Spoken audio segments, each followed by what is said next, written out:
Hello, everybody, and welcome to Hello. the Listen Queens. Beth is Hello. in Virginia. With isn't she with Serenity Jenny? Think she's with Todd, Leanne, Serenity. I think everybody but us. We're just I not know important it's enough. listen, we have jobs that we just can't leave and run off all the time. Doggone it. Somebody send me some money so I can do that all the time. I'm just saying. I will take a GoFundMe and I expect about $1 million on it.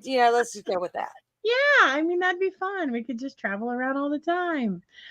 Well, so tonight we have a really, really special guest.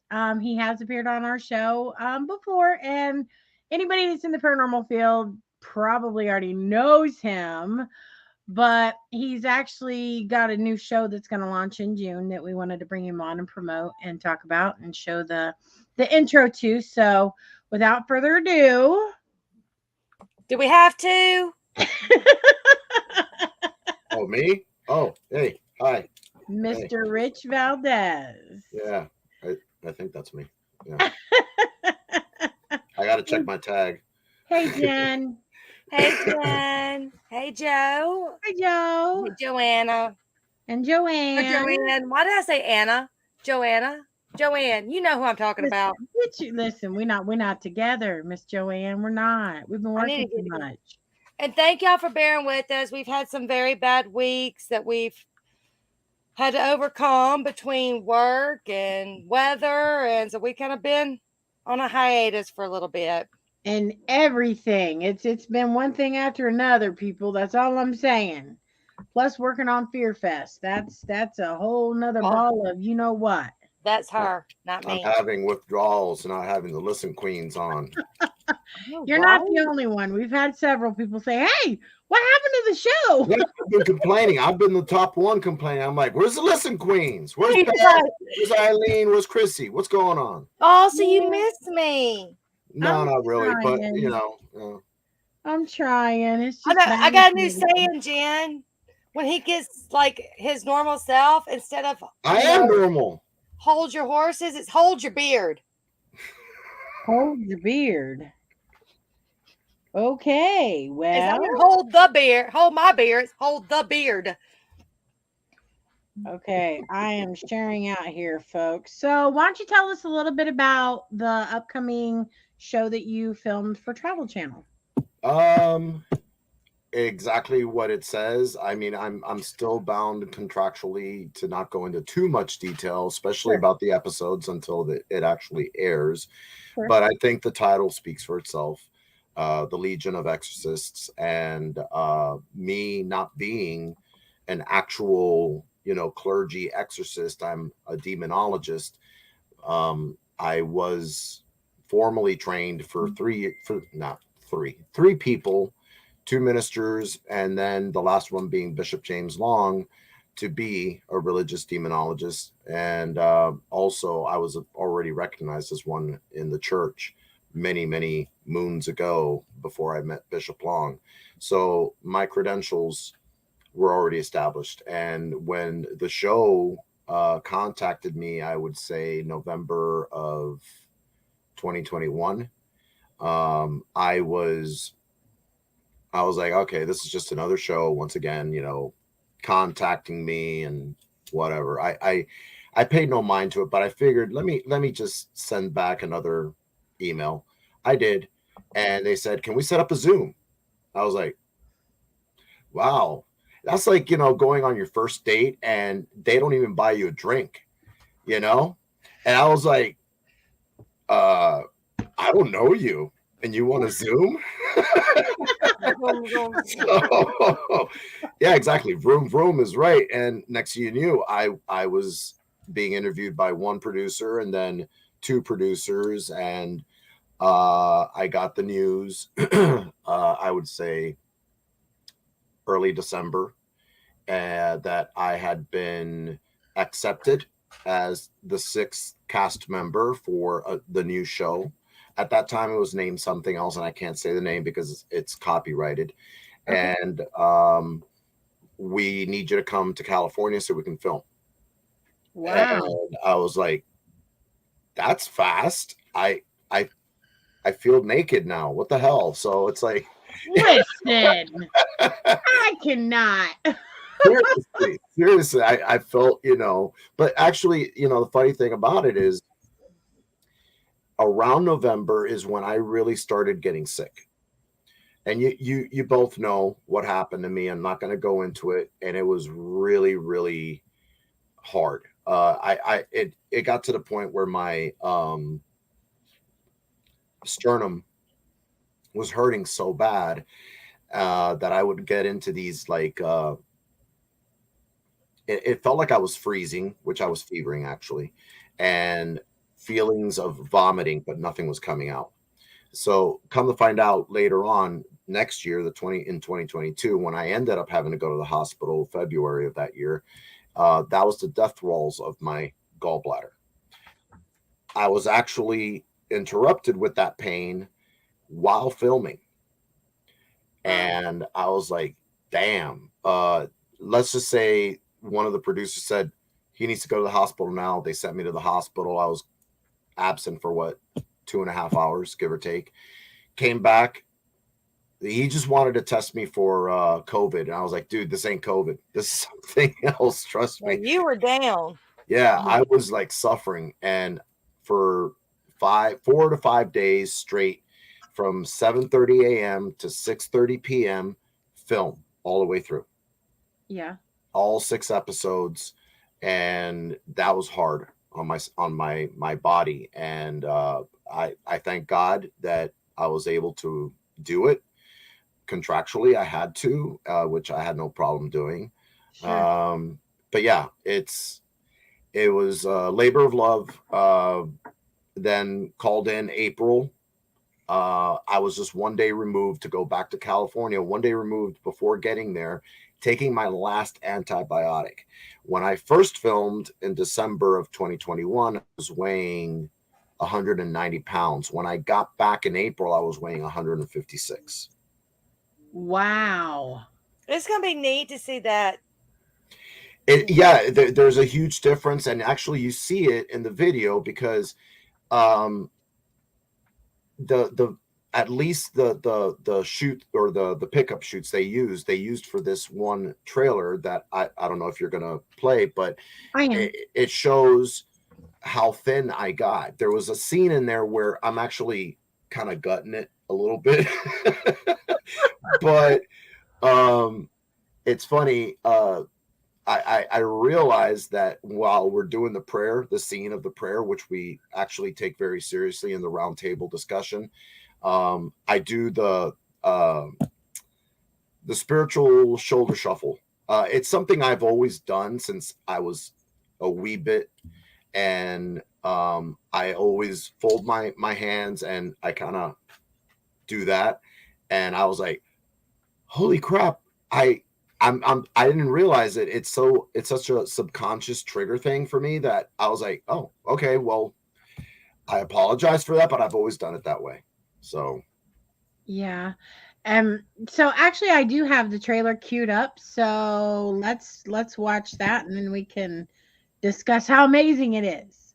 Sure. Just saying. Well, she'll cue it up eventually. Ma'am, I'm working on it.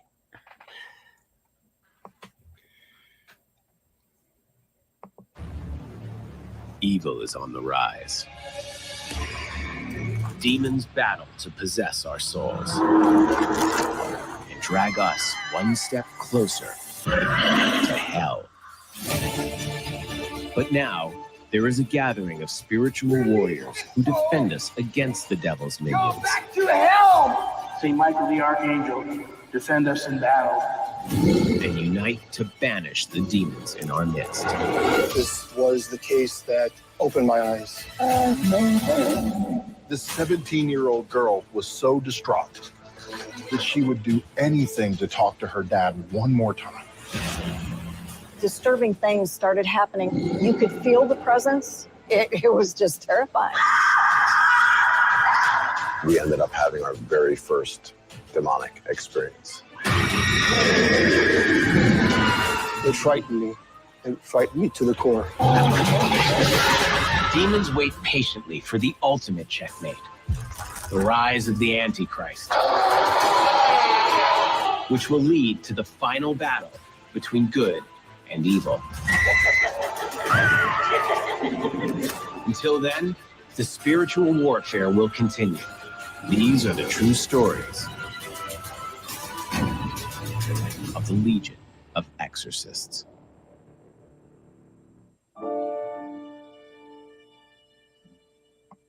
Okay, so I gotta say, I'm super excited. This is the second time I've seen it, but I'm super, super excited. And I know you can't disclose a whole lot of stuff, but is there anything that you can share that you want to share about either filming or, you know, anything that is intertwined with what we just watched? Well, before he shares, I love the outfit, Rich. I hated it. Just- I really hated it. Okay, we'll discuss the outfit. Okay. Wardrobe contacted me and they said, what shirts are you looking to bring with you to use for wardrobe? And I sent them, I think, 3 or 4, I think, altogether. And of course, you know, I like wearing black unless it's kind of like this color, right. But you know, it kind of fits, you know, really, you know, with a theme. But I'm usually wearing black, and I sent them 2 pics with black long sleeve shirts and button down and burgundy shirt, and then that hideous thing that they made me wear. Then I see that my friend bought you. Yeah, she did so take credit obviously for that. we know who's got the taste in the family. Yeah, no. You know, okay, you know, it have you ever purchased something online and then when you get it, you're like, that's not what I thought it was going to look like? Yes. That's what happened.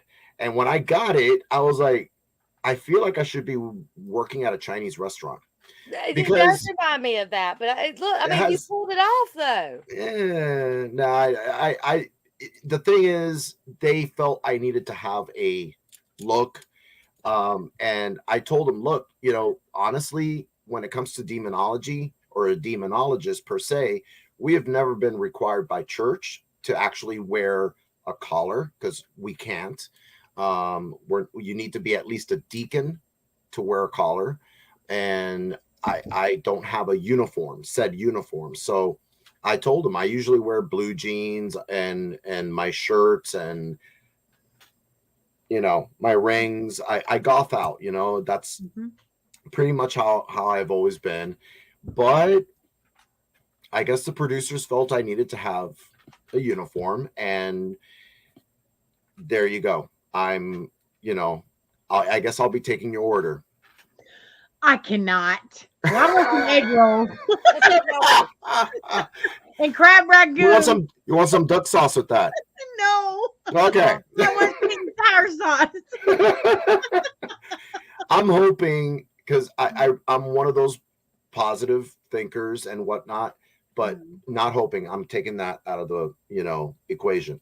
When we are renewed for a second season or the continuation of first season, that they give me some more leeway, because we actually did film in an actual church. Oh, wow. That is an actual church that we are in. And when we went there, Jen, thank God she drove, because I couldn't. The way I was feeling, I was not doing good. So thank God she I was going to ask if she was able to go with you. Oh yeah. Okay. She and the baby were able to come with, and unfortunately she had to stay in the hotel while, you know, you filmed. Poppy had to get into the SUV, drive to the church, get there by 7:20ish, do makeup, do wardrobe, everything, and be ready by 7:35 to start filming. We got maybe 5-minute breaks in between. So I was the one outside going, oh my God. The whole pack in? And I smoke hundreds. So I started thinking I better start getting the midgets, because they're a lot quicker to smoke. Is that okay? Is that politically incorrect? I mean, that's what I've always called them. Listen, you know, I'm not. You're not politically correct. But okay. I think it might be considered politically incorrect. oh, whatever. The shorts. I'm like, Well, that's offensive to Chrissy, okay? I don't take offense to that. I mean, I'm fun size. I can't help that. woo, she said I'll that. just kiss Okay. you on your head again next time I see you. Listen, she kept patting my head and kissing my head. Well, at least you're not bald, so she can't do this when she finally does meet me. But she'll have to do this because I'm sure she's not 5'10". So Hey, No, Huh. but I mean, she's got some height for a woman. I mean, okay. How she tall are does. you? How tall are you, I Eileen? don't know. I haven't measured myself. You should. I'd I'm about say, 5'9", 5'. yeah, You're I would say 5'9"? 5'8", maybe 5'9", Okay. and I'm 5'2" and a half. There's That nothing wrong with that. I've met people that are shorter than that. Hey, I don't care. I don't care if you're short, medium sized, tall. I could give three craps. So it is what it is. I look really short standing in between her or Beth. They're both tall. I still want to meet Beth, and I miss Beth. I wish she could be on there too, but I It's get hard it. to realize we haven't met. It feels like, girl, I said that when I was in school, and I know I've shrunk since school. But so have you been able to watch? I know you can't talk about it, but have you been able to watch the episodes yet? Well, okay. During the pickup shoots is when we found out a lot of things. That's when I first met Eli Roth and found out that he was the one backing our show. And I was like, oh, wow, okay. That's super cool because anything Eli Roth touches nowadays turns to gold. And I was like, we have a good shot at making it. That's good. But most importantly, it's material. And the good thing about this show, and this is what I love about the show, the stories that are being recreated and that we ourselves as exorcists and myself as a demonologist are actually narrating as to what we experienced are true stories. These are not bedtime stories. These are not Grimm's fairy tales. These are actual things that happen to us. And of course, leave it to Hollywood. They're going to do their thing. They're going to dramatize everything and whatnot. But the most important thing, and I really feel I need to stress this. The people gathered there, all six of us, although Bishop and I are paranormal investigators, I can't speak for everybody else. But I, myself, and Bishop are also paranormal investigators. And this is not a paranormal show. Let me just make that abundantly clear. This is a theological show. The reason I say it's a theological show is because demonology, exorcisms, demonic infestation, possession, oppression, whatever you want to call the situation, is not paranormal. I'm stressing this now because people are going to see this and they're going to be like, oh, here we go again.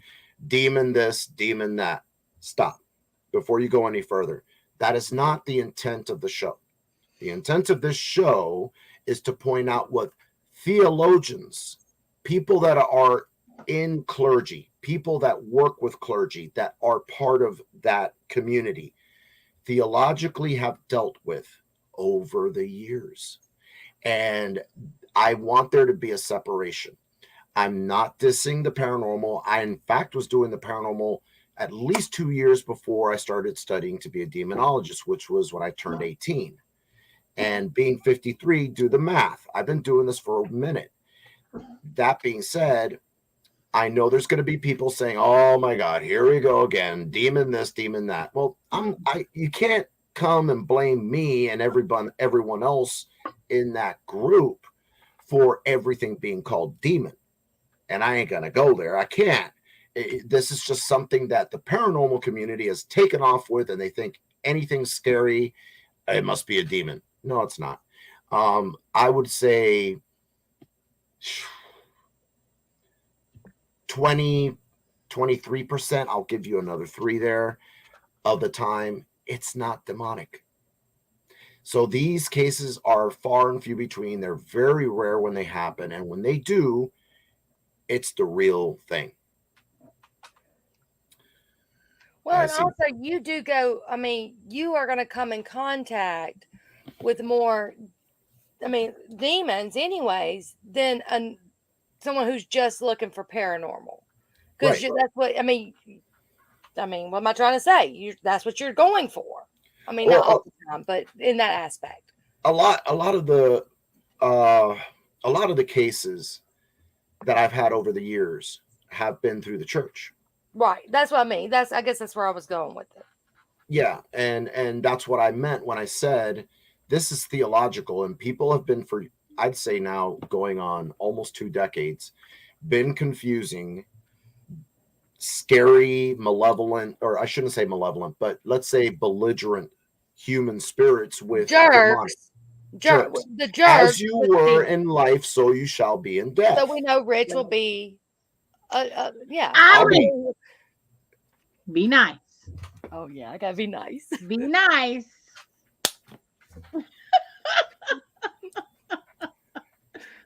At least she smacked herself. I didn't have to do it this time. I'm telling you. I'm telling you. Stop it. I deal with inmates. Stop it. Jen gave me permission. She didn't, but I'll say she did. No, she did not. She'll agree, even if she didn't. You stop Hey, it. I'm just stating fact when it comes to how I want people to understand, and all the listeners out there listening to your show, this is not an intent to take advantage of demonic. Actually, the network was very, very smart about this. And instead of approaching it the way it's been approached over the years, they tapped into theologians, people that have been trained to do this. You don't go to, if you have a brain tumor and you know you have a brain tumor, are you going to go to a proctologist? Well, no, you're going to go to a neurologist. Correct. But the problem here, and I'm going to remind people, and I'm sorry, I'll get off my soapbox in a second. Years and years and years ago, long before the first, shows aired for paranormal this, paranormal that, I remember as a paranormal investigator, if I knew for a fact that there was something demonic there, and I approached not my church, but another church that the clients were actually going to and part of, and I would request them, and I'd say, look, they need clergy intervention. Guess what? They'd say no, because you're a paranormal investigator. And then I'd be like, actually, I'm also a demonologist. Well, then have your church do it. And this is the client's church turning them down. I need you to really think about this. How many paranormal teams out there, and I'm going to shout this out to everyone, have had situations that, let's say they believe it could be demonic, and they reach out to a church. Have you heard the church say, oh, we'll be right there? What's their usual response? No. Exactly. No. So I've always said, if you have something that you believe may be demonic, now at least there's 6 of us, okay, that you can reach out to. And we should be accepted as such, because that's what we're there for. Okay, so I know that you're a demonologist. I know that you're also a well-seasoned paranormal investigator. So, and I know you mentioned Bishop being there. So what other titles or experience was brought to the table for the show, or can you share that? You can't. Okay. Sorry. It's tough. It's tough. I don't know what I can and can't ask people. So yeah, it is tough. And mind you, I went through that contract with a fine-tooth comb. Yeah. With both Jen and Tammy, and I know what I can and cannot say. And there is something that does exist. That's an NDA, non-disclosure agreement. Right. But all I'm allowed to say, and mind you, I found this out Wednesday night, actually. I was ready to go to bed. I was like, oh God, my mentee, the woman I trained to be a demonologist and is now recognized by the United States Old Catholic Church as a demonologist, was the one that brought it to my attention. Hey, congratulations. Bishop just announced on his Bible study that the show Legion of Exorcists is going to air. I was like, how about what a hootie? I'm telling you both right now, I was out of it. I was like, what? And I checked my email, and sure enough, I had not one, but two emails from the producer saying, you've been greenlit. The trailer's already playing. So go ahead and share, but do not disclose any information. Again, I remind you of any of the episodes until they air. But say now, you're going to also probably find out throughout, maybe you shouldn't have said that. And maybe No, I actually, you can ask my manager, who happens to be in the chat. The cute one. Who's your manager? Jen, the cute one. Okay. And I think I've stayed within script as to what I can and cannot say. So it's all good in the hood. Okay. So I guess since we can't disclose too much about the show, See, we're gonna have you on after episode 1, so that Friday Sure. after June 1st, Sure. you're booked. Yeah. With us first, we get first dibs because you love us. Well, you did complain that we hadn't been on, so Well, yeah. So God only knows if you guys will even watch episode 1 and then not be available again Friday. Hey. Listen first. Hey. Yeah, you don't scare me, sir. Should I grab my beard? Grab your beard. You better grab the beer, grab a cross, grab some holy water, grab something. He's got that all around. I'm about to say. So y'all heard that. June 1st is a Thursday. Yeah. I mean, hey, listen, I'm free. I don't have shows on Thursdays. Boom, red light. Chrissy's gonna get to see it. I can't hang the cross anymore, but I'll keep it here but just I in can case. stream on Discovery Plus, right? Because I think I might have Discovery Plus. So if not, I'll be HBO FaceTiming Max someone too, I think is what Jen said. HBO Max. I'll be Right? calling Jen and going, "Hey, FaceTime me so I can watch." Okay. Jen's keeping track of it all. She's got it. Yeah, she's on it. As you know, she produces my show. I should say Vicky's in my show, Greetings from Beyond Radio, which happens to be on your network as well.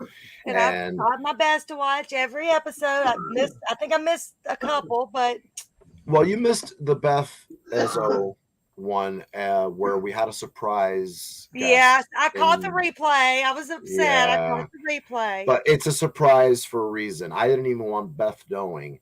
And since Beth, talking about her, she's a great friend. I've known Beth since I joined Prisney, which was John's team back in the early 2000s. And she was one of the most welcoming individuals. And she had known and been trained by John Zaffis since she was 16. So she grew up from teenagehood into adulthood, and she was the first one that he reached out to. He wanted her on Haunted Collector. She was there for one season, and then, life takes over. And as I gave you the timeline, I went into start filming December 17th of 2021, and now is when they're actually gonna air it. And I'm like, so we're here going, come on, any time now, what the hell, what's going on? The network picks when, so there you go. That is probably basically when they need to fill the gap or get a new show out there, and things start coming down the pipeline. I can't tell you what happened behind the scenes. You can or cannot? I can. Okay, well, enlighten us. What exciting happened behind the scenes? Well, because of that shirt I was wearing, yeah, I was freezing my ass off because in California, it was freezing in that church. Mind you, I'm going to set the scene for you. think of us in the round table. We're all sitting down, and my chair was the most uncomfortable one because the backing was all wood. So I was like, oh man, yeah, this is not helping my back at all because I got 2 herniated discs. So imagine 7:30 in the morning to 6:30 p.m. and you got to sit up against that. Your ass falls asleep. Your back cramps up on you. And I was, not only me, all of us were like, can we take a break, please? Because not only were we sitting for long periods of time and going through stories after story after story and telling our story as it should be said, but it was freezing. Okay, so this church was built 1901, I believe. Okay. Has no insulation whatsoever, so it's stone outside. The same stone that's outside is on the inside.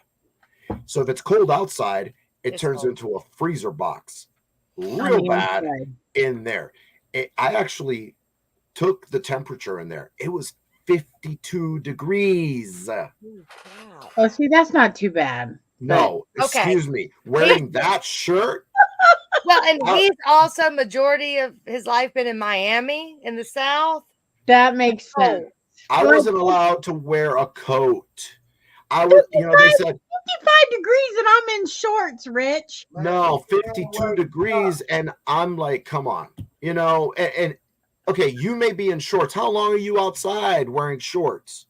All day, all evening. All day you're We're outside. up in the Okay. north.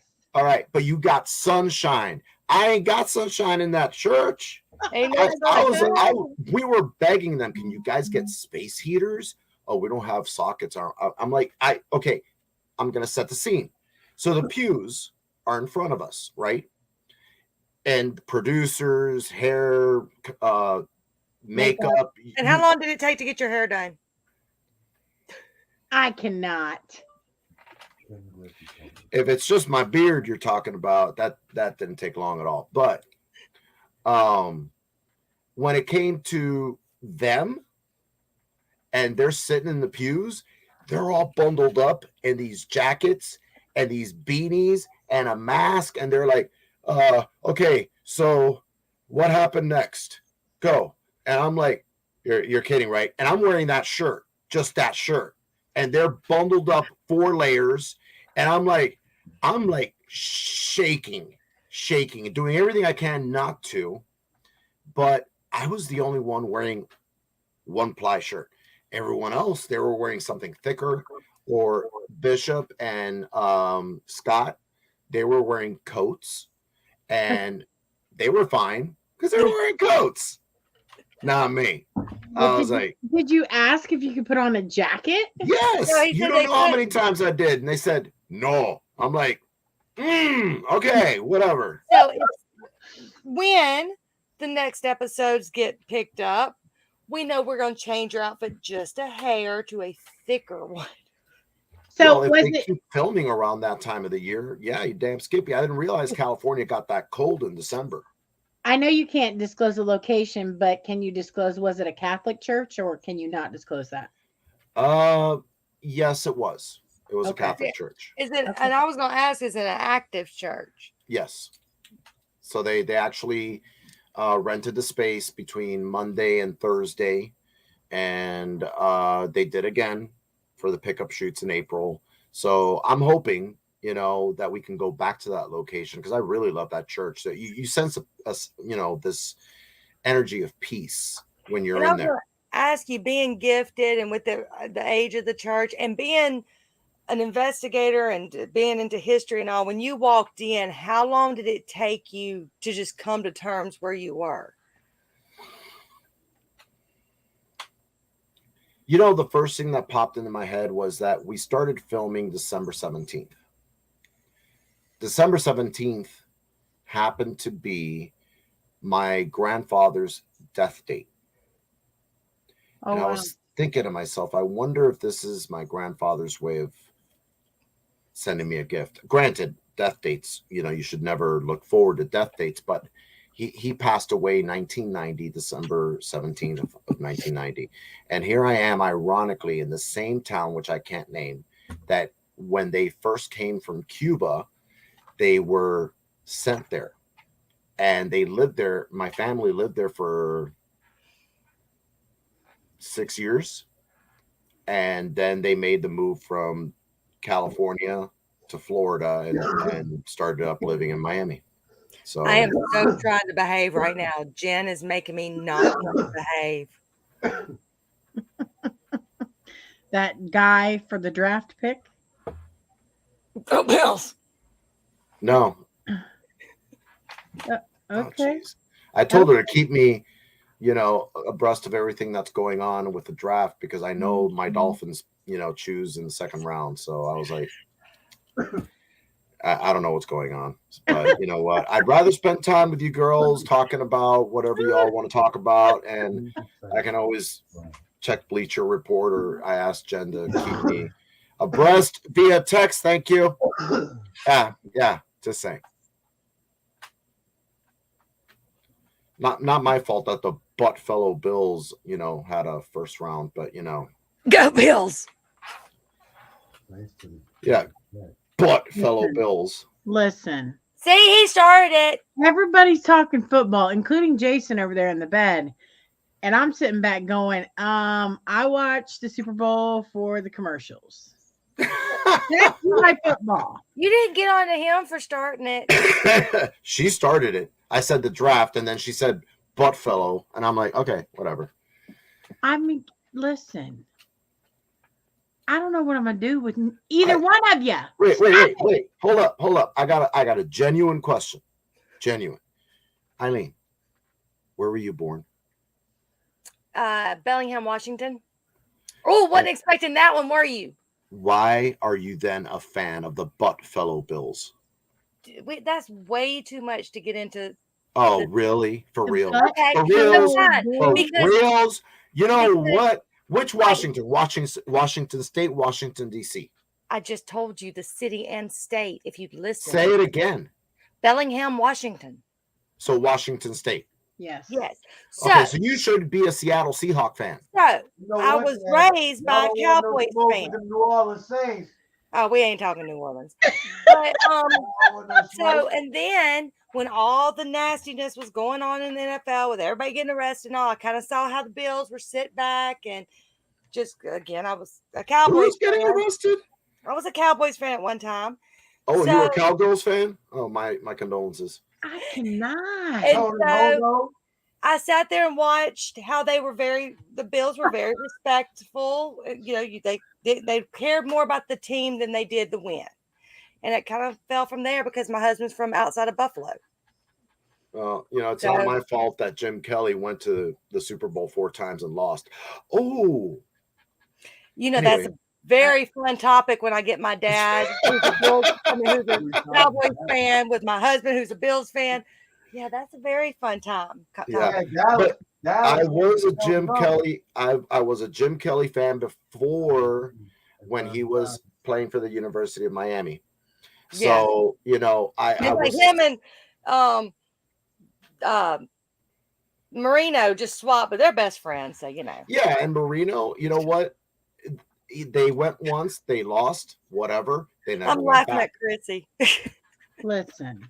I know we're supposed to be talking demons people. I don't. Okay. I mean, okay. So here's the thing. All right. They're all football players. Yeah. They all make good money. Yeah. So no matter what team they're playing for, give them props for at least being a member of the NFL. No, yes. Yeah. Except Brady. Shut up. Nobody asked you. Nobody asked you. Nobody asked you. Everybody else is bum. Listen. I cannot with this man. Jason, behave. I got rights. I ain't got to take this. No, you don't have rights. I do it. But I'm just so glad we did not draft Chad Kelly. I don't even know who Chad Kelly is, to be honest with you. Jim Kelly's nephew. He was up here. To be honest with you, for now, honestly, the draft is null and void for me because we traded away our first round draft pick to get Tyreek Hill, which I think was a good return last year.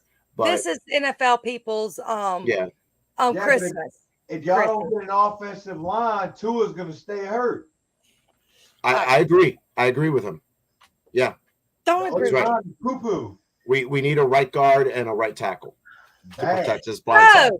About the paranormal. No football.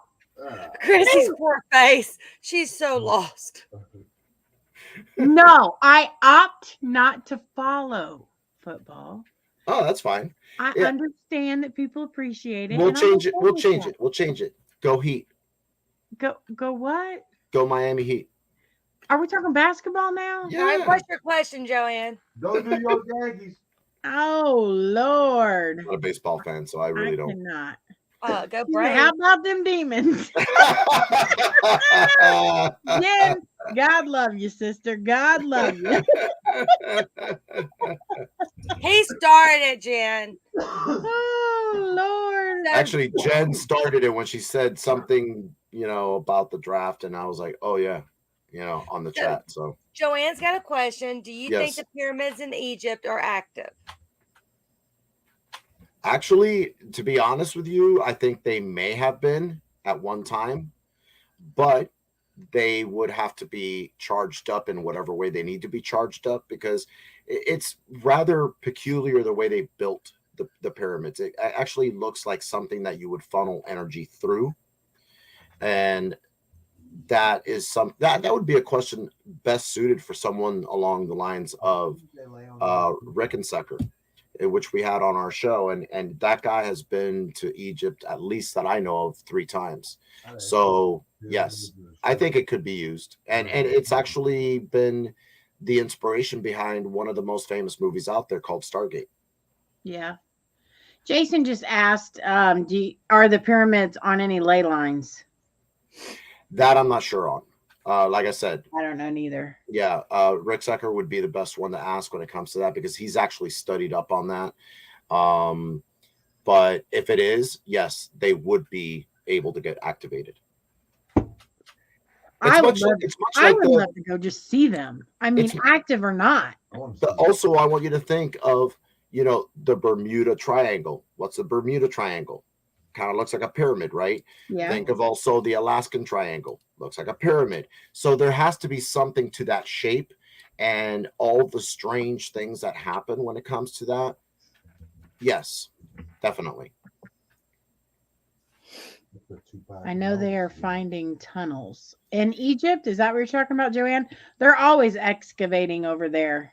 Yeah, look how long it took. Look how long it took them to find King Tut, and then they lost him when they brought him to another museum. I forget who it was. They just found the body of one of the pharaohs, or a god. I forget, someone that was considered a god, and stupidly they opened it up.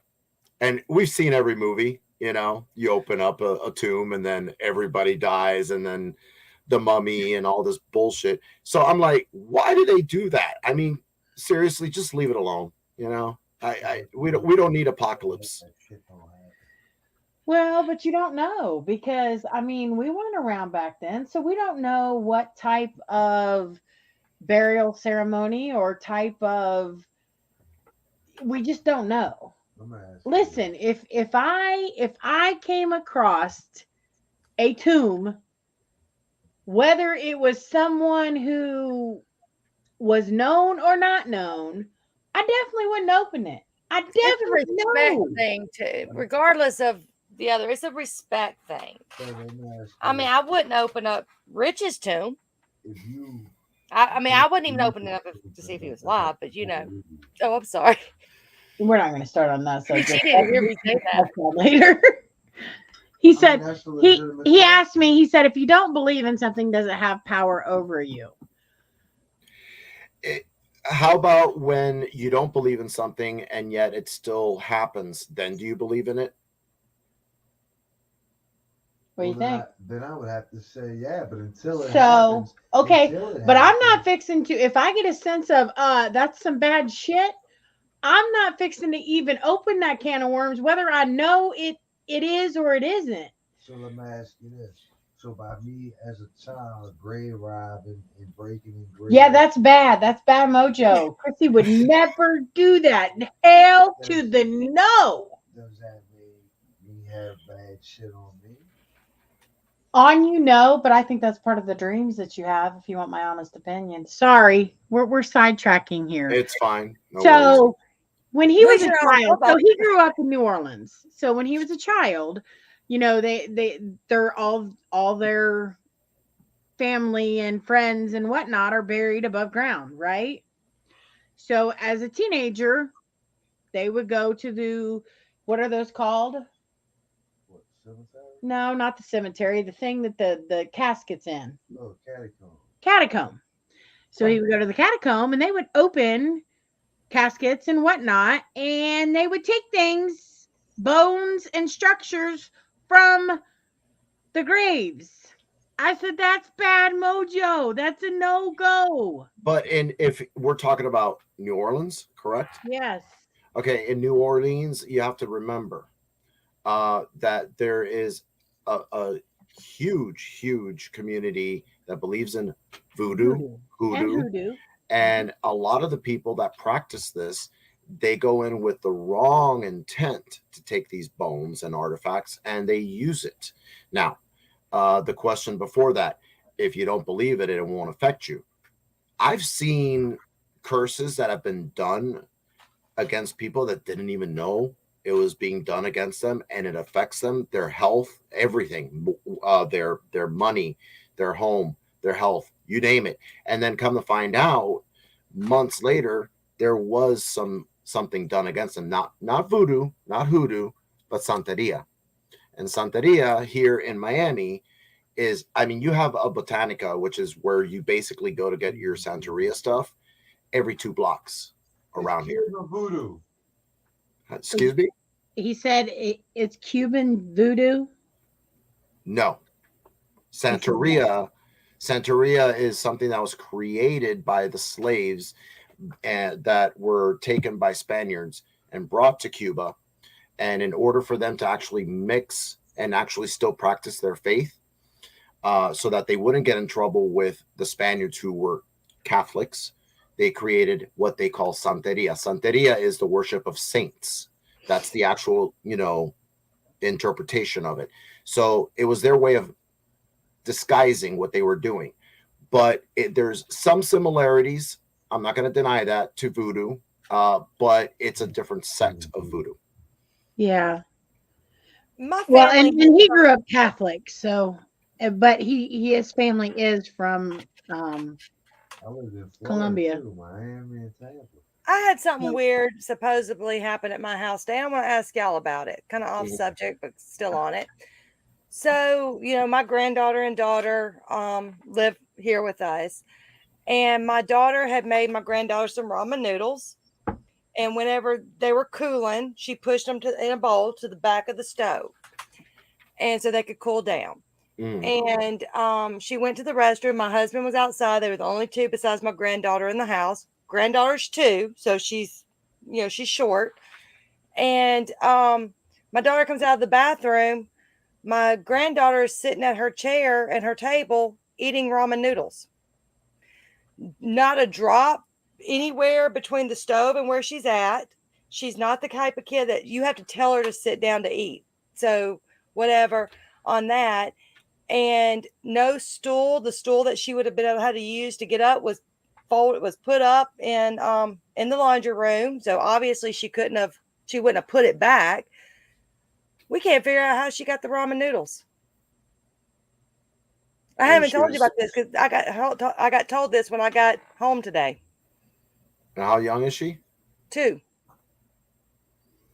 Yeah, that is peculiar. And is this the house that you're working on? No, it's the house I live in right now that I'm sitting in. I'd move out. Oh, yeah. It was weird because they were talking about it, and I was like, well, maybe she climbed up there. There's like, I leaned the stool, and they're right that she would not have taken the stool back. She could have used if there's drawers nearby. She could have used them as stairs. There's just one drawer. The one drawer's at the top, the top of the thing, and there is cabinetry, but they're closed shut and all. And like I said, she's the type that she would have just sat down in the kitchen floor and ate if she'd done that. if But it was still to the rim too. Let me tell you. okay, so are you trying to solve a mystery here? Or are you trying to Yeah, figure out any whether it's ideas? human or it sounds human to me. I'm gonna call y'all and video chat, and y'all can look at my kitchen and tell me how it could have happened. Eileen. Okay. What? So let's have a come to Jesus moment, for lack of better terms. Okay. Now listen. Did you get any exactly? Hold the cross up. Did you get any sense of anything going on paranormal when you walked through that door? I was told before I ever walked in the door, but no, I did not. Okay. So, as parents, I'm trying to figure this out too, how she got up there. Because if she's climbing up on a stove, listen, we have had conversations about that grandbaby being all over and climbing all over things. I mean, she does parkour. So I'm just saying, I don't think it's paranormal. I don't think it's anything negative. I think that baby just got up there, got that food, and got down. That's what I think. If we start, that's what I said. But if we start thinking it's something more than it is, and this is kind of like what's happening within the paranormal field where everything is demonic, then yeah, it's going to be demonic. But it's not. Then what? Because I've had many cases that I've been called in on to assist as a paranormal investigator and also a demonologist, but mostly demonologist, and they're like, it's a demon. I'm like, well, okay. I don't think a demon would feed my grandchild. So no. I'm not saying that. I'm using this as an example, and what I'm saying is, I get there, I don't see any evidence that would point towards something demonic. And on the contrary, it's pointing away from it. So I end up saying, why do you think it's demonic again? Well, it scratched me and it was 3 scratches. I'm like, so this is demonic because, and they're like, well, it's a mockery of the Trinity. Look, let's use common sense here. All right. You take a swipe at someone. I want you to hold up your fingers right now. And you taking a swipe at someone. Is your pinky and your thumb big enough? No, I always say that when you grab someone, when you get ready to grab someone's arm, the first fingers that hit you are your first 3 fingers. Exactly. So why are people thinking that 3 scratches is a mockery of the Trinity when common sense dictates that if you take a swipe at someone to scratch them, the first things you're going to see are 3 swipes. So it could be human, it could be inhuman, and they were basing that experience to an inhuman. I was like, hey, I got 3 right now. That's my dog. Your dog's let's face it, a scratch doesn't mean demonic in nature, period. Exactly. I mean, spirits scratch people all the time because they want to get your attention, and you're not listening, or you're not hearing, or you're not responding to what you know is there, but you're just ignoring it. I think sometimes it's like hey, come here, and then you just, Yeah, well, you'll feel something. But I had a case, I'd say this was 9 years back, and the lady thought it was demonic. Her bed, she had a small bedroom. She had a queen size bed, but she had her bed up against the wall. So the side of the bed. So she slept on the side of the wall. Her boyfriend, who eventually became her fiance, slept closer to where he could just get out, go to the bathroom if he needed to. And she kept saying that her boyfriend couldn't spend the night there, and he would have nightmares. He'd get nauseous and throw up. In other words, it was affecting their love life. So she couldn't understand what was going on, and he explained to us the nightmares he was having, and she explained the experience of feeling watched and all that. So what I did is, of course, I scope out the whole room, and I look for Captain Obvious, what could be happening in that situation. And as I did a run through with my EMF detector, I realized the closer I got to the nightstand that was by the bed, and where the time clock was, which was hooked up to the TV, or actually not to the socket, it was literally burying the needle. So I literally had to realize and come to the conclusion, what this guy was experiencing and what she was experiencing a little bit of, but what he was experiencing the most was called EMF radiation sickness, because that time clock was giving off enough radiation to make him sick. And there are people that are very sensitive to this. So I said, look, let's just take this time clock. Let's move it across the room. You stay tonight. Let's see what happens. I left. I swear I was there maybe an hour and a half. It took me 2 hours to get there, but I was there for maybe an hour and a half tops. She called me back, all thrilled the next day. Oh my God, he stayed the whole night. It was amazing. And I was like, he didn't throw up. You didn't feel any sense of something watching you? No, nothing. It's like, whatever you did, you got rid of it. I'm like, honey, I just moved the time clock across the room. That's all I did. Oftentimes, common sense dictates, but people are too scared at that moment in time to be thinking rationally.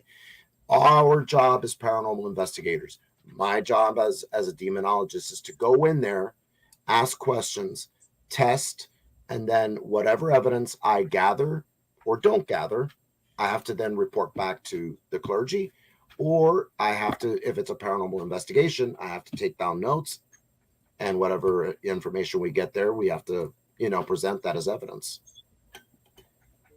That's interesting. See, I didn't realize that everything that you went on, you had to report back. When it comes to demonology, yes, because that's, if let's say Bishop Long sends me out on a case, happens to be in my area, and it's been sent to the church, the United States Old Catholic Church.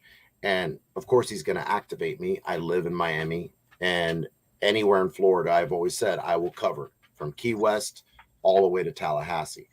Yeah.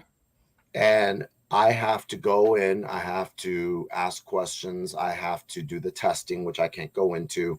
Sure. And then I go back, write my report, send it in an email to him, and then clergy and us discuss whether we feel, because they'll ask me, do you feel this could have shades of demonic or not? And I'm I'd say 9 times out of 10 it's been nothing other than just a misunderstanding. It's been, believe it or not, the time clock, the alarm clock, ice maker. This lady kept hearing, and I get there and I'm like, okay, so you said you've been hearing this noise now. Little did she fail to inform me, because she had just started watching paranormal shows, that they had just gotten a refrigerator, brand new refrigerator with an ice maker. Oh no! So she didn't know what one sounded like. Exactly. And then I'm like, I hear the noise. I'm like, oh wow, that's a loud ice maker. And she's like, what? You heard it too? I'm like, your ice maker? Yeah, it's loud. It's what? Is that the noise? And she said, yeah.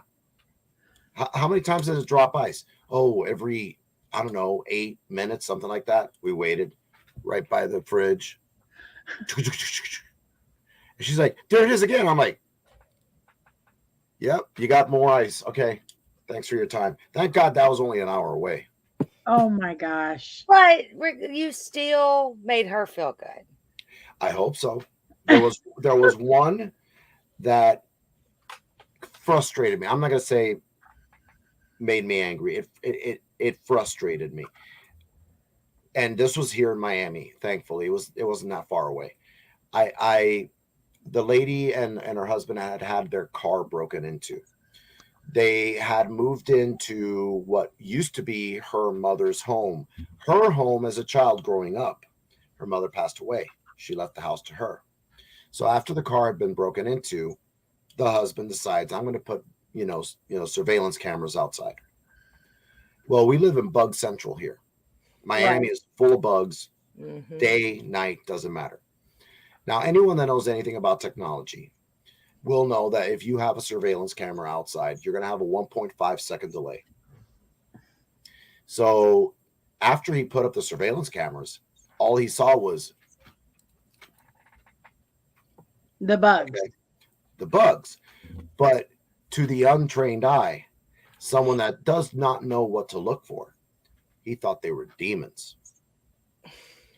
So he goes and he's like, let me show you. And he gets to that one frame, and I kid you not, the bug was that close. Okay, so let me do this. The bug was this close. Okay, you could see its head and the wings and the eyes, and then all of a sudden he turns it on, and it's like, hop, flies away. And I'm like, whoa, go back. So we go back to the same thing. Yeah. I'm like, you see that? You see the eyes, see the head, the wings, creepy crawly.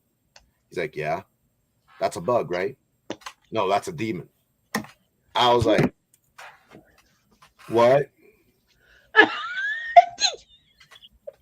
And I'm like, it frustrated me so much. I was there for an hour, and we went through frame by frame by frame by frame. And I said, let me explain how this works. And I did, just like I told you earlier.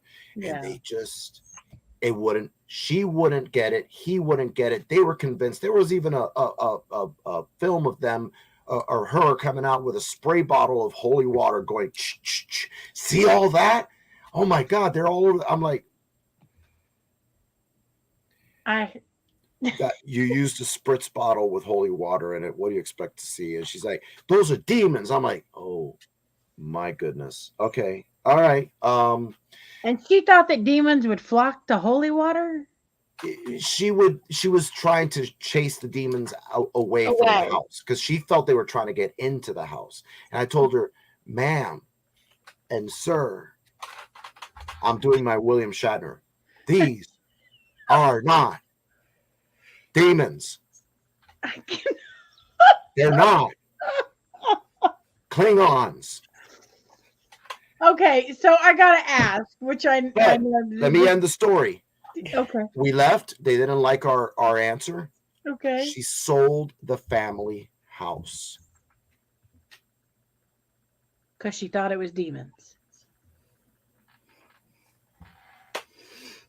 Well, someone got a good deal, probably. I want you to think about that, both of you, Chrissy and Eileen.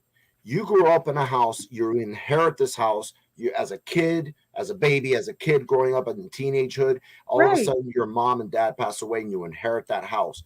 Yeah. And because of technology that you don't understand, you bring someone in that does understand, and they tell you, "Hey, yo, that's not the problem." Yeah. Mind over matter. Right. Mm-hmm.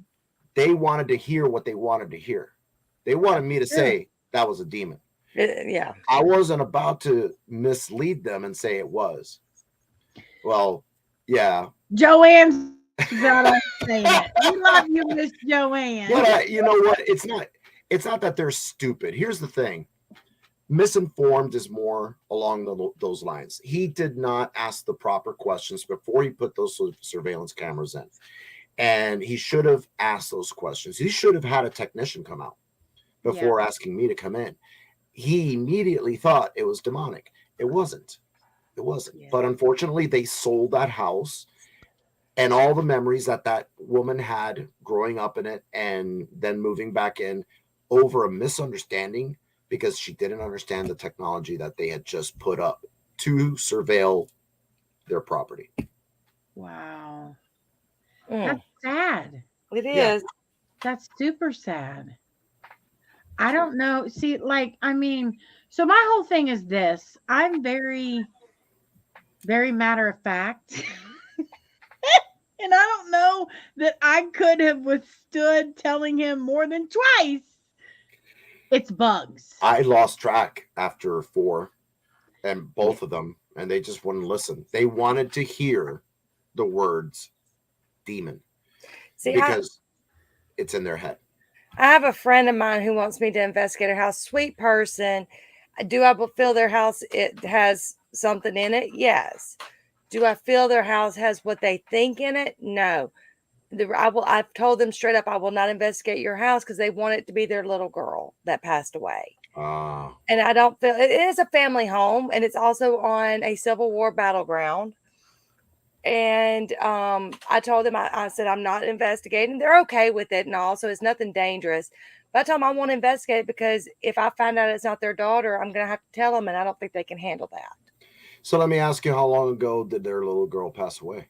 Several years ago, and it's been going on for a while. But it could be, but just some of the stuff they tell me, I don't think it is. I think it's Okay. somebody that just likes to play with their kids, but and they understand. They said no, but they know that they wouldn't be able to handle if it wasn't. Well, you need to think about it this way. You're too close to the family. Right. Right. And that's why I've been nothing but honest with them straight up. Saying So I would recommend, and not say that no, it's not your daughter or it's anything at all. I would say instead, I can recommend this other team. And they would only want me, and they're cool if I don't. But for like 6 months to a year, they were asking, and then finally we sat down and had a discussion and found out it was not in the best interest for them to have an investigation because Right. nothing's harmful. They're living with it. They're good with it. So why dig into it? Yeah, I But understand. I mean, I get what you're saying, Eileen, and the sheer fact that you're that close to them comes out. in It's what a you're conflict saying. of interest. It's Yeah. it's a big conflict of interest. However, I think that they probably do need an investigation team there, and they do need some sort of answer or closure. Because if it's not their little girl, then I think they should know that. Now, if This she had this just is passed in a year or two, I could see being very standoffish. But how many years? Well, they've got another house. They've got other houses on the same family land that has hauntings too. Now Yeah. the other houses, they're up for it. Now I'm like, okay, we can go do those.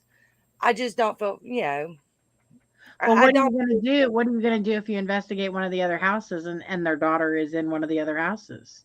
And if it comes out, I could not. They would not be able to handle it. I mean, just knowing them, and they know that. And like I said, we've sat down. They're like, no, we would not be able to know. I mean, even if it was a great grandparent playing with their kids, they They want don't it to want be to know. water too much. Yeah, I understand. I understand. For me personally, I would want to know, and I would want that closure, if you will, I don't think it would give them closure. or confirmation. I guess think it would. is I a better think word. even if they did know, I think it would lead a different direction. I got you. I think it would be more of a they handle it well. It's been years and years and years, but I think it would become the focal point of the house if And it'd they be an really obsession. if they got the confirmation too. So I think it's one of those don't mess with the unknown just because Just let it either way be. it goes, it's not going to turn out good. It I can got you. cause more harm than good, but Right. Yeah. at the same time, there's several stages of grief, and that's one thing I've discovered over the years, having to deal with family that have just lost someone close to them. And oftentimes we get called in. My team will get called in shortly. I'd say well, I'm trying to think back. I think the one that was shortly after they passed away was a grandmother, and it was just 3 weeks after they buried her, and they started feeling something in the house and it wasn't right, and the lady actually informed me, I really think it's my mother, grandmother to their kids. And I asked, how did she die? And she said she died suddenly. She wasn't really sick at all. She was, one day she went to sleep and she didn't wake up. And I started thinking to myself, well, isn't that the way everyone would want to go? Yeah. But I've also noticed that people that suffer for long periods of time and then end up passing away, those are the ones that take longer to get back, at least to our, Right. Realm. existence. But the ones that just suddenly pass away, they weren't suffering and they can actually come back. And we did gather EVPs. There was 2 EVPs we gathered, and she actually, when I asked the name and it came through the ghost box, back then it was Hack Shack, the Hack and Shack, and it said her name, Rosa. I said, can you give us your name? And I said it in Spanish too, because it was a Cuban family. And she said, she's actually said, not Rosa, Rosita. I was like, Rosita. And she's like, oh my God, that was my grandmother's middle name or my mother's middle name. I was like, oh, well, there you go. And I asked more questions. What message do you have? It got to the point to where we were there, I think, in and out of there month and a half, back and forth. And the psychic medium I was working with at the time was actually able to give them closure because she was able to connect with the grandmother to the kids. And the message she was just trying to bring across was, I'm around, I'm watching over you. And that's it. And actually the activity stopped shortly after we told them that. Wow. And I think that's a good thing. They needed that connection and closure. Yeah. That's sometimes all they need. You have to think of the several stages of grief that people go through. Yeah. And they were fresh off, I mean, literally 3 weeks, and they were calling us in. I was like, hey, wow, okay. But thankfully, about a month and a half in after we started the investigation, we were able to come up with an answer for them. And well, no then callback. not only, and no matter how long it's been, you go through those stages of grief several times throughout your life, because something could just trigger you and you have to go through the stages again. Agreed. Very much agreed. So would you say that I guess I don't know how to ask this without it sounding. Just say it. Okay. So how many times have you actually encountered pure evil or demonic encounters? And I'm not talking about just the show. I'm talking about in your experience through being a demonologist.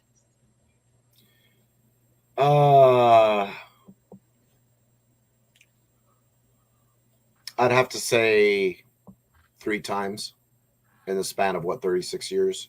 That's reasonable. Wow. It's very, very, very rare. I'm not one of those that when I'm investigating or actually going in for the church that I scare easy. But there have been 3 occasions where it's actually rattled my cage to the extent to where I was like, that was too close. Because you do have to literally, I remember the second pastor, Pastor Leon, who actually was the one that trained me and gave me my certification with his church. It was a case I'd taken on for him, and that case rattled me. Not going into it too much, but after the testing, during the testing actually, and after I left, I had to stop 3 miles down the road, and I think I went through half a pack of cigarettes.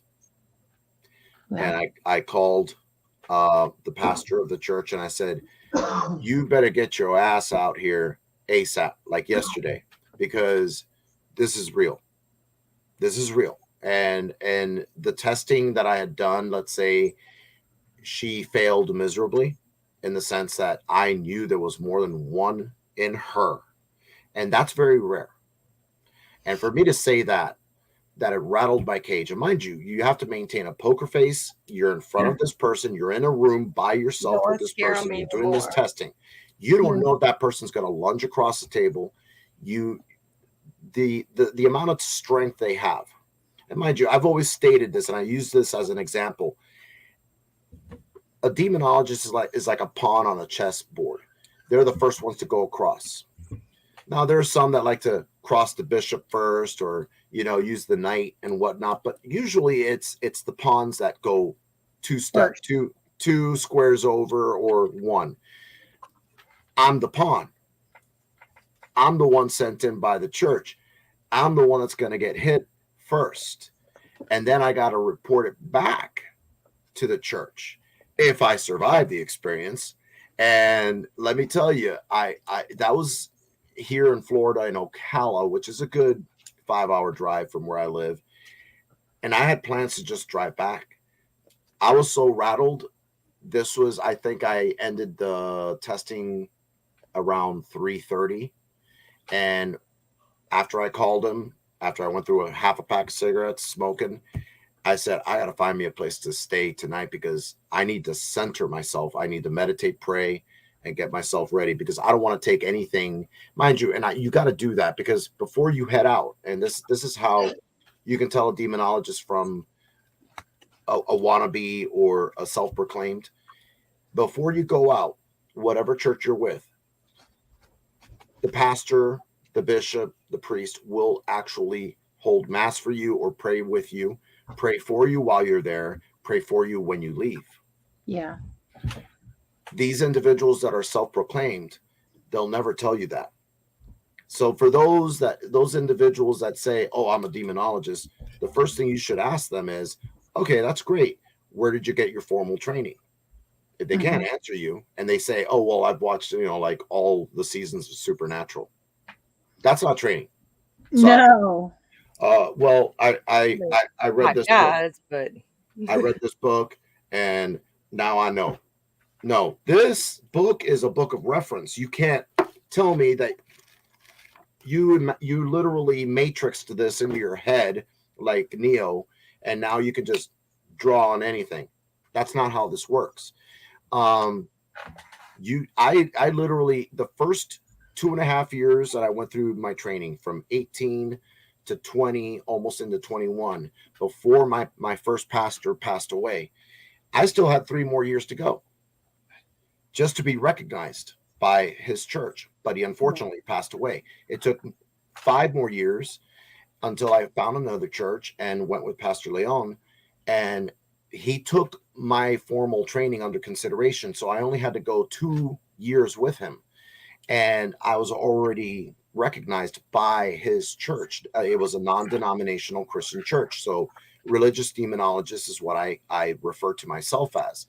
And when Bishop reached out to me back in 2010, he had been seeing my posts and whatnot. He I guess finally read description on me, and he said, Rich, who have you been trained by?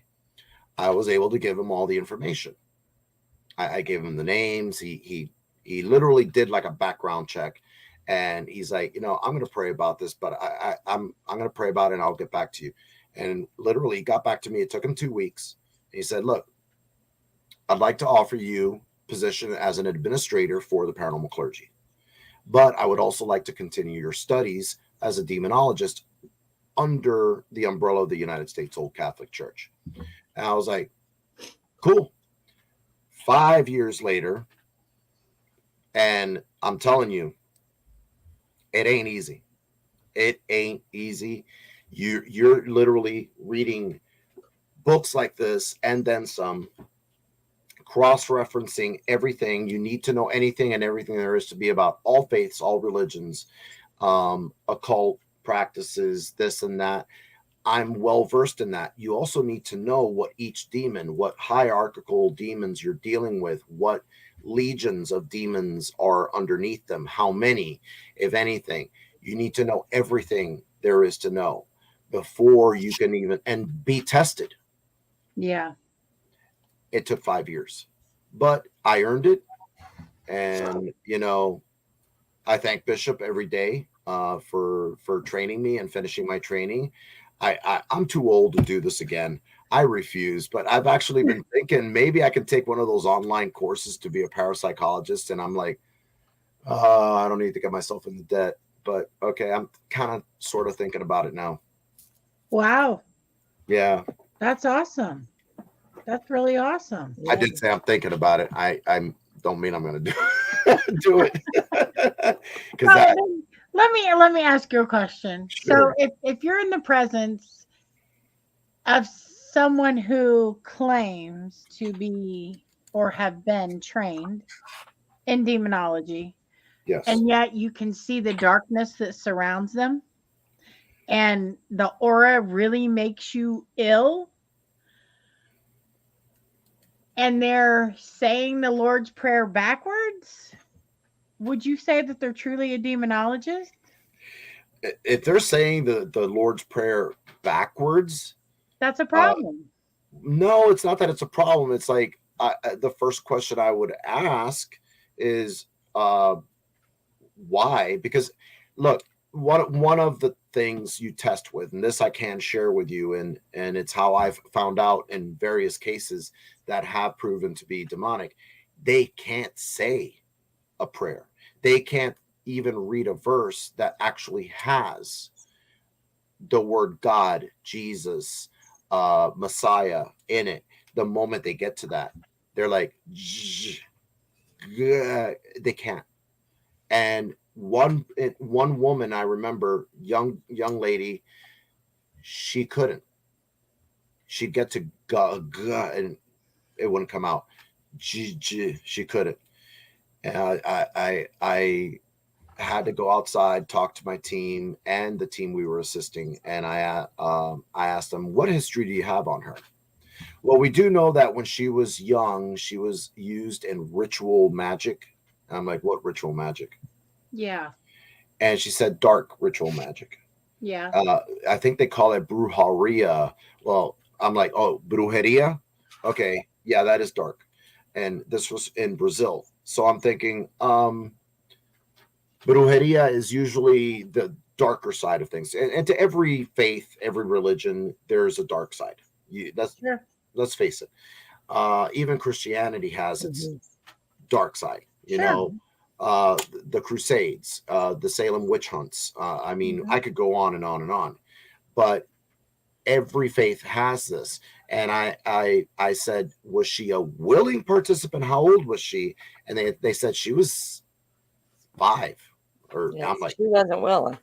no. So she was used to bring forth things. And as a result, come to find out, when I finally questioned her, I said, what were the rituals? And I had to ask her in Spanish. And she said, one of the rituals was for me to be a conduit.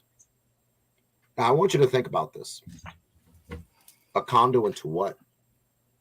So, to me, a conduit indicates you are a willing vessel to allow anything to go in and out of you.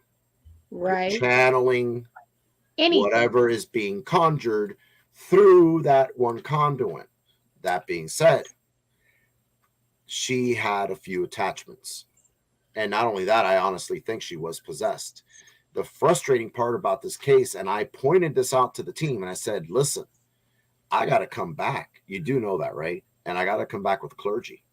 And I said, oh, no, we took care of it. We did the prayer and everything. I'm like, that ain't going to do jack. What is here is around her and within her. It's not in this space. Right. We need to address the person. Right. And they said, okay, we'll talk about it. What do you mean you talk about it? You know, it's like having cancer and just addressing the ill effects, the side effects, the symptoms of cancer. You're not going to address this with chemotherapy. You're not going to address this with radiation treatment. Are you kidding me? Right. And that was the example I used. They never called us back. In fact, I wanted to give the lady, but considering she wasn't a client of ours, my number, we lost touch with her and the team. And I often think of her. I really am concerned for her. And that was, I'd say, 10 years back. Do you have any ways of getting back in touch with her, or you do not? That was not my case file. My team and I were asked to assist, and I was there at the capacity as a paranormal investigator, also as a demonologist. And you always have to, play both, because you have to go in with the eyes of a paranormal investigator. But as a demonologist, you also have to be aware that, hey, that could be misconstrued as paranormal, but it could also be demonic, and keep an eye on it. But every single symptom I saw was demonic, and that is what concerned me. So since it was not my case file, it was not my client, I couldn't get back with her. And it would have been unprofessional of me to here's my card in case, peace. I can't do that. Facebook. Yeah, that's definitely an interesting case for sure. For sure. Well, is Eileen patting something? I don't know. Okay, I have no heat or air in here, and so I got a paper plate as a fan, or is it a real? Oh, hon, you are Southern. Woo! Listen, if you were here, you'd be cool because it's like 40 degrees here right now. I don't even know If you what got, it is. if hey, I hear that if you get a cabbage leaf and put it on your head, it'll cool you down. I'll stick with my fan. Did I Okay. you want to eat really? that cabbage leaf. A cabbage leaf on the head? Yeah, actually, Babe Ruth used to do that. Come to find out, a little piece of history, when he was out in the field playing, and I'm not a baseball fan, but I found this to be a fun little trivial fact that in order to stay cool, he would take a cabbage leaf, put it underneath his ball cap to keep himself cool. I mean, they say if you lick your wrist, it'll keep you cool, and that does work. I ain't gonna do that. It's not working. No, you did it. I dare you to do it again. Oh, for real? You If you salty, can't lick girl. yourself, then who can you lick? You salty. You salty. All right, so Miss Eileen looks like she's hot and tired. She's And yawning bothered. and fanning herself profusely. Chrissy, I got good news. What's that? We are looking for. We should be getting fully. We got people coming over to help us get fully staffed now. That's phenomenal. It's been 4 or 5 months now, so Yeah. All right. Well, we're going to end the show with I'm going to show the trailer to the show again for Rich. And Rich, remind everybody when it airs and on what networks. It airs June 1st, 10 p.m. Eastern Standard Time on Travel Channel, and it's 6 episodes, and it's the Legion of Exorcists. So don't miss it, folks. And we're going to bring him back. And so he's airing on a Thursday. I'm going to have him on that that next night if he's available. Yeah, I should be. I'll put it. We're already on the schedule. Jen will put it in my schedule, knowing her. Hi, Courtney. Thanks for joining. So y'all watch the trailer if you haven't seen it. It's an awesome trailer. I'm fixing to show it again, and then we're gonna cut out, y'all. So hold that thought.